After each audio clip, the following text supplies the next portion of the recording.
역대급 실적을 발표했는데 주가는 오히려 떨어졌다? 정말 이상하죠? 오늘 이 기묘한 성적표를 받아든 엔비디아의 현재를 아주 깊숙이 들여다보고요. 이게 반도체 시장 전체에 던지는 의미는 과연 무엇인지 같이 한번 파헤쳐 보겠습니다. 자, 오늘 우리는 이 5가지 순서를 따라서 엔비디아가 던진 이 흥미로운 퍼즐을 함께 풀어볼 겁니다. 그럼 바로 한번 시작해 볼까요? 네, 첫 번째 순서, 바로 기묘한 성적표입니다.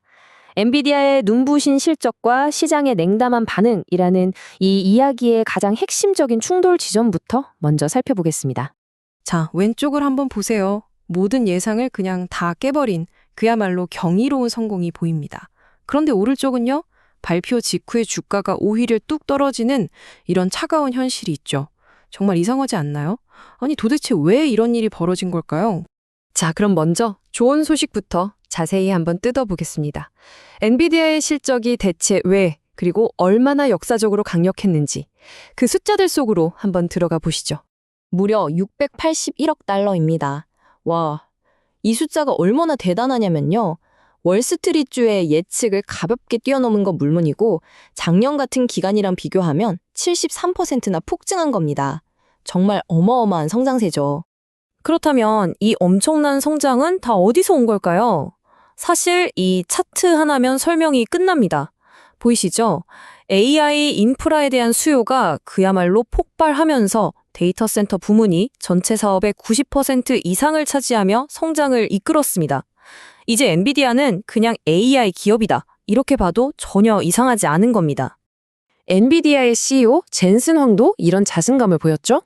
AI가 이제 훈련 단계를 넘어 추론 단계로 가고 있다. 이게 무슨 말이냐면요. 예전 AI가 열심히 책 읽고 공부하는 훈련에 집중했다면 이제는 그 지식을 써먹어서 실제로 문제를 푸는 추론 단계로 넘어갔다는 거예요. 그러니까 AI가 이제 배운 걸로 진짜 일을 하기 시작했다는 거죠. 이건 AI가 쓰이는 곳이 훨씬 더 넓어진다는 아주 강력하고 긍정적인 신호입니다. 자, 이제 이야기의 동전을 뒤집어 볼 시간입니다. 우리가 맨 처음에 던졌던 바로 그 질문이죠. 이렇게나 좋은 소식에도 불구하고 왜 시장은 차가운 반응을 보였을까요? 네, 바로 이 질문. 도대체 왜 주가가 떨어졌을까? 그 답을 지금부터 하나씩 찾아보겠습니다. 사실 이유는 한두 가지가 아닙니다. 첫째, 시장의 기대치가 이미 너무 높았어요. 최고의 실적이라는 뉴스가 나오기도 전에 이보다 더 좋을 순 없다는 심리가 이미 주가에 다 녹아들어 있었던 거죠. 이걸 선반영이라고 하죠. 둘째, 많은 투자자들이 바로 이 뉴스를 신호탄으로 단기 차익을 실현하려고 주식을 팔았습니다. 그리고 아마 가장 중요한 세 번째 이유일 텐데요. 시장의 관심이 이제 바뀐 겁니다. 과거에 얼마나 성장했나가 아니라 미래에도 이 성장을 계속 이어갈 수 있을까? 바로 이 지속 가능성으로 시선이 옮겨가고 있다는 거죠. 시장의 심리 말고도 엔비디아가 신경 써야 할 외부 압력도 커지고 있습니다.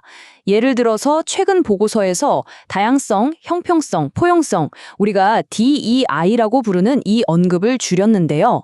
이건 정치적인 논란을 피해서 잠재적인 규제 리스크를 관리하려는 움직임으로 해석될 수 있습니다.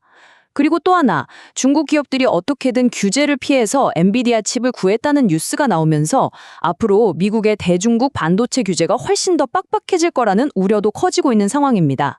자, 이렇게 엔비디아라는 한 기업의 이야기를 살펴봤는데요. 이제 여기서 한 발짝 더 물러나서 훨씬 더 큰 그림을 한번 보겠습니다. 사실 엔비디아의 이야기는요, 지금 다시 부활하고 있는 미국 전체 반도체 산업이라는 거대한 퍼즐의 한 조각이거든요. 그 큰 그림 같이 한번 보시죠. 기억하시죠? 2022년에 미국이 반도체 지원법, 칩스 액트를 통과시켰잖아요. 그게 이제 말로만 끝나는 게 아니라 현실이 되고 있습니다. 올해 삼성의 텍사스 공장이 본격적으로 돌아가기 시작하면요. 테슬라나 애플 같은 회사에 들어가는 최첨단 칩들이 바로 미국 땅에서 만들어지는 겁니다. 이건 그냥 공장 하나 짓는 수준의 이야기가 아니에요. 반도체 공급망을 해외가 아니라 자국으로 가져오려는 국가적인 전략의 아주 중요한 한 수가 실현되는 거죠. 그럼 이 전체 시장 규모는 얼마나 될까요? 정말 입이 떡 벌어집니다. 2026년이 되면 전 세계 반도체 매출이 거의 1조 달러에 육박할 거라고 해요. 우리 돈으로 환산하면 1,300조 원이 넘는 정말 상상하기도 힘든 규모죠. 자, 그렇다면 이 어마어마한 시장에서 AI는 과연 어느 정도의 파일을 차지하고 있을까요? 이 차트를 보시면 정말 깜짝 놀라실 겁니다. 전체 반도체 산업이 성장하는 데 있어서 그 성장의 절반 이상이 오직 AI 관련 칩에서만 나오고 있다는 거예요. 이건 AI가 그냥 반짝하는 유행이 아니라는 걸 보여주는 거죠. 반도체 산업 전체의 지도를 바꾸고 미래를 이끌어가는 핵심 엔진이라는 걸 아주 명확하게 보여주는 데이터입니다. 자, 이제 흩어져 있던 조각들을 다 맞춰볼 시간입니다. 지금까지 우리가 살펴본 내용들을 종합해서 우리 같은 1번 투자자들은 과연 어떤 점을 기억해야 할지 그 핵심을 딱 짚어드릴게요. 지금 상황을 한마디로 요약하면 아마 이 비유가 가장 정확할 것 같습니다. AI 파티는 계속되는데 초대장 값이 너무 비싸졌다. AI 기술이 만들어내는 이 화려한 파티는 분명히 계속될 겁니다. 문제는 뭐냐? 그 파티에 들어가는 입장권, 바로 주식의 가격이 이제는 정말 만만치 않게 비싸졌다는 거죠. 이 엄청난 기술력과 하늘 높은 줄 모르는 주가 사이에 팽팽한 긴장감, 이게 바로 지금 우리가 마주한 현실입니다. 그래서 우리는 마지막으로 이 질문을 스스로에게 던져봐야 합니다. 엔비디아의 독보적인 성공 스토리가 이미 주가에 다 반영되었다면 영리한 시장의 돈은 이제 어디를 향해 움직일까요? 시장이 애타게 찾고 있는 그 다음 타자, 넥스트 빅싱은 과연 무엇이 될까요?